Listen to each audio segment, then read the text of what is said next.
pertama, sebelumnya sempat mendengar kabar dari Kak Indra Bekti yang masuk rumah sakit itu seperti apa sih Bang?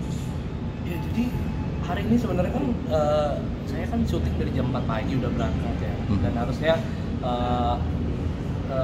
Kak Bekti juga tahu tentang ini. Saya tadi pagi juga masih telepon gitu, masih callingan beberapa tim saya juga. Saya juga baru dapat kabar itu pada saat syuting sekitar tadi siang ya, dan agak nggak tahu nih bener atau nggak, dari medsos saya lihat ya.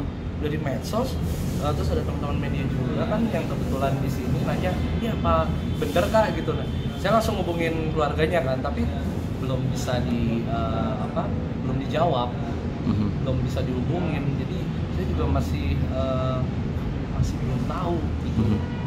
Mendengar kabar tersebut, Abang seperti apa Bang?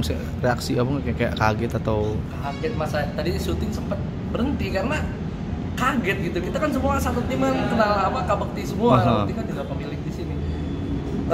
Sempat dengar kabar gini nggak percaya ini hoax atau bukan gitu. Dan akhirnya kita sempat berhenti itu syuting sampai berapa ya? 30 menitan lah berhenti. Kayak orang shock, ini bener atau enggak? Karena balik lagi saya juga masih belum tahu. Saya mungkin keluarganya belum dijawab. Dan apa sih yang ketika Abang lihat nih, itu kabarnya seperti apa Bang? Gitu. Yeah. Kabarnya entah kayak ada pembuluh darah yang pecah kan kabarnya seperti itu. Saya lihatnya ada pembuluh darah pecah gitu ya. Terus ada di siaran radio gitu kan. Ya, memang saya tahu kan memang tiap pagi siaran radio kan. Nah itu dia, saya cuma taunya ya dia pembuluh darahnya pecah. Bang, sosok seperti apa sih Bang yang Abang lihat dari Indra Bekti itu? Apa ya, buat saya bukan cuma sekedar partner kerja. Indra Bekti itu adalah kakak saya gitu. Saya nggak punya kakak, tapi Kak Bekti itu positive vibes. Ketika saya banyak pekerjaan, pikiran segala macam, itu sosok Indra Bekti yang bisa menenangkan. Ya everybody knows lah, Kak Bekti itu orangnya humble, ramah sama semua orang, penolong. Itulah baiknya juga kan. Anak-anak didiknya juga sempet kaget juga gitu. Kak Bekti memang bener-bener buat kita tuh sosok yang sosok panutan lah, yang bisa membuat kita menjadi berpikiran positif. Bang, sebelumnya pernah terlihat mengeluh gak tentang sakitnya ini nih Bang?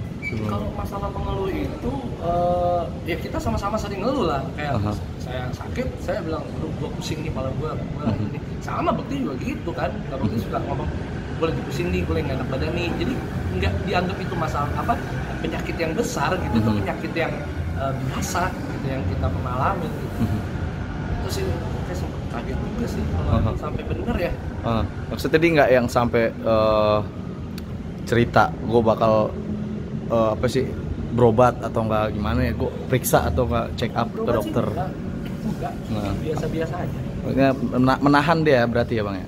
Ya nggak tahu ya, tapi ya kalau nggak pernah ngomong ada penyakit yang serius gitu. Biasa-biasa aja. Mungkin beberapa hari lalu baru bersama sama Bang Indra Bekti gitu ya. Seperti apa sih kondisi terakhirnya yang terakhir ketemu gitu? Sempat saya ketemu itu kemarin waktu beberapa hari yang lalu ya. Nggak ada apa-apa sih, cuman kayak capek aja gitu. Capek aja gitu. Nah kan dengar-dengar ini mau ulang tahun ya dia? Hari ini ulang tahun. Hari ini ulang tahun ya, pertepatan. Kalau saya WhatsApp tuh cepet gitu, maksudnya kok ulang tahun nggak sih selamatin gitu sampai detik ini juga. Lihat Instagram juga kan kosong kan. Cuman ada yang surprise dari keluarga kan. Gitu. Seperti telepon bunda juga aku gitu untuk ikut yuk rayain surprise Kak Bekti. Ya aku pikir semua baik-baik aja gitu. Kaget aku dengar kayak gitu. Bang Gautama sendiri udah mencoba buat hubungi keluarga dari ini? Mencoba, masih belum ada kabar sih. Masih sibuk dengan ini kali di rumah sakit. Ya, mungkin. Oke. Mungkin pesan buat Bang Indra apa?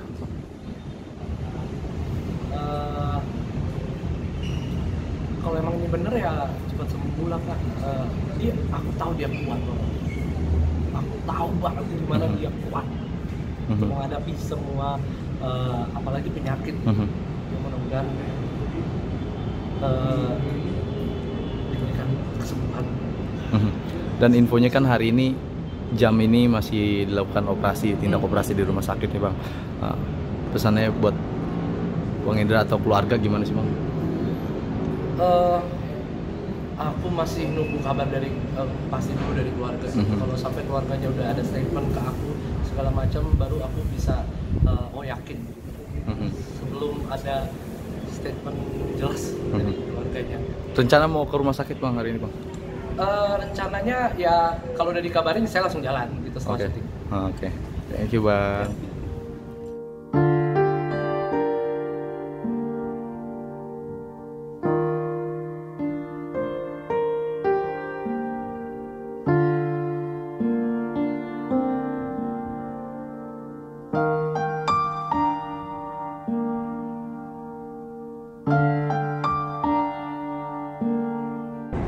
Malam-malam kita bangun, ini lupa nggak bawa itunya, lilinnya.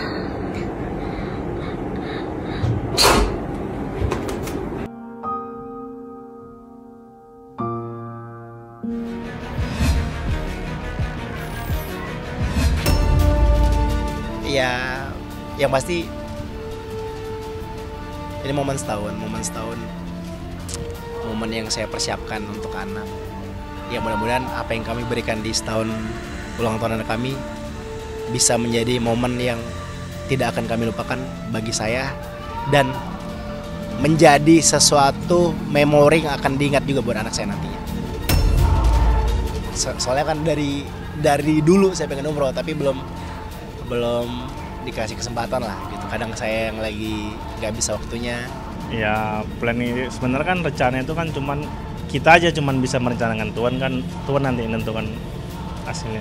Kalau misalnya BBL dirayakan di sana ya kita pasti ya doakan terbaik aja sih, support aja pasti. Mana yang terbaik buat mereka ya kita doakan aja lah.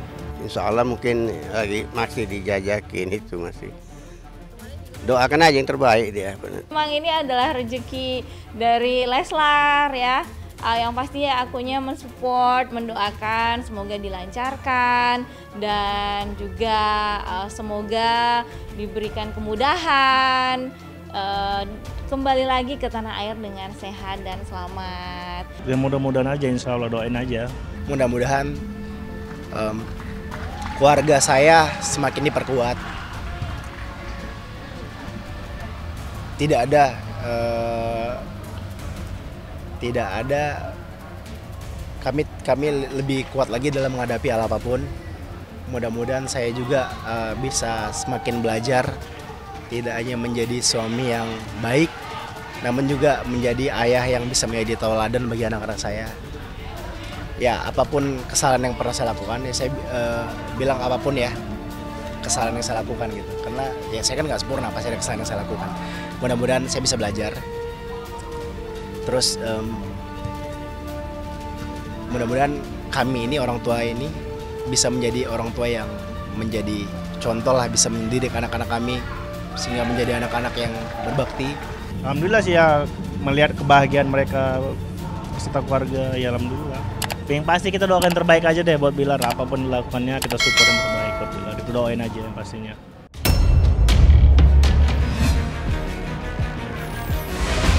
Gue kemarin lebih gue meditasi sendiri, gue kontrol diri, lebih percaya diri lagi dan percaya sama Tuhan sih.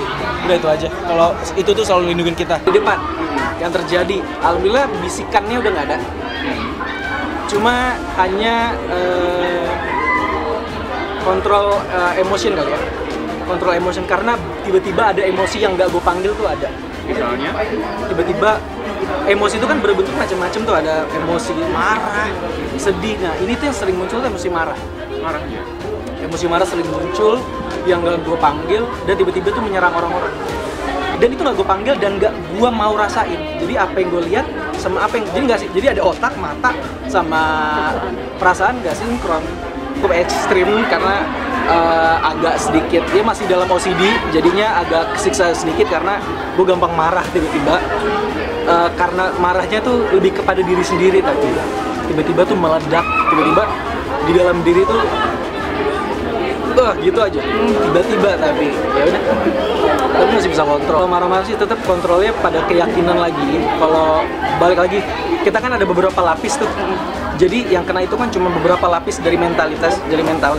Jadi dia tuh nggak sampai, ibarat ada 7, dia tuh nggak sampai ke 7-nya, paling nyampe 5. Jadi masih ada 2 lagi yang bisa kita pikirin, kita bisa kontrol itu. Jadi mungkin gue pengen tahu apa sih yang gue mental lagi ngelihat ada apa di sana. Oh ternyata ada itu, coba ditenangin, coba dicari tahu apa masalahnya, dan coba dipikirin dengan baik gitu kali ya. Ya, panic attack itu atau serangan panik merupakan bagian dari yang kita sebut gangguan panik ya, panic disorder. Jadi dia termasuk juga gangguan kecemasan atau ansietas. Jadi satu payung besar ya dengan OCD tadi. Nah, gangguan panik atau serangannya kita sebut panic attack ini itu merupakan gangguan kecemasan yang sifatnya itu intensitasnya paling berat. Jadi ketika orang mengalaminya, dia betul-betul gelisah, cemas, seperti tercekik rasanya, seperti kena serangan jantung, nafasnya terasa pendek, dan itu akan menyebabkan, jadi ketika seseorang itu mengalami panic attack, dia akan mengalami sensasi yang tidak nyaman secara ekstrim di tubuhnya. Yang paling sering itu jantungnya terasa berdebar-debar. Jadi dia merasa bahwa dia menderita atau terkena serangan jantung. Nafasnya menjadi pendek atau terasa tercekik di lehernya.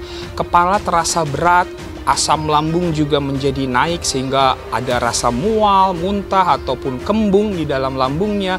Otot-ototnya menjadi tegang sehingga dia gelisah. Nah, hal-hal itulah yang kemudian memberikan sensasi panic attack ini. Nah, ketika orang mengalami gangguan panik atau serangannya kita sebut panic attack, datang ke rumah sakit, datang ke UGD, maka akan dilakukan pemeriksaan secara fisik, laboratorium, rekam jantung, dan tidak ditemukan adanya gangguan apa-apa. Ini mengkonfirmasi bahwa ini memang benar adalah gangguan panik ya, atau serangannya kita sebut panic attack.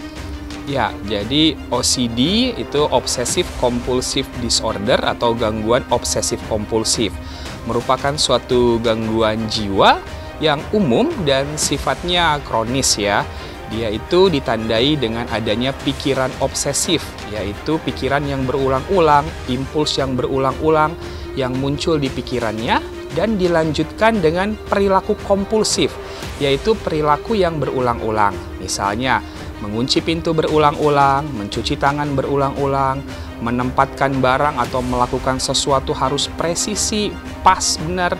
Kalau tidak dia lakukan, itu akan menimbulkan suatu kecemasan, kegelisahan, dan bisa mengganggu fungsi, produktivitas, dan relasinya dengan orang lain. Jadi secara umum OCD ini masuk kepada golongan gangguan kecemasan atau ansietas dia.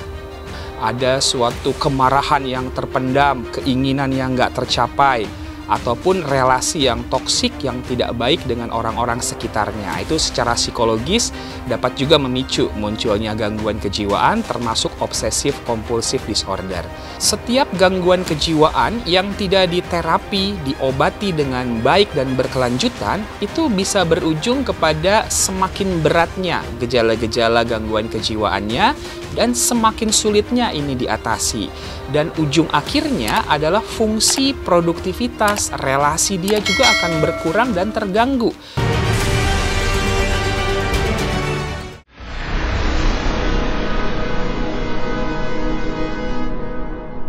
Jadi jangan lupa untuk subscribe Cumi Cumi. Ditekan ya tombol lonceng merahnya.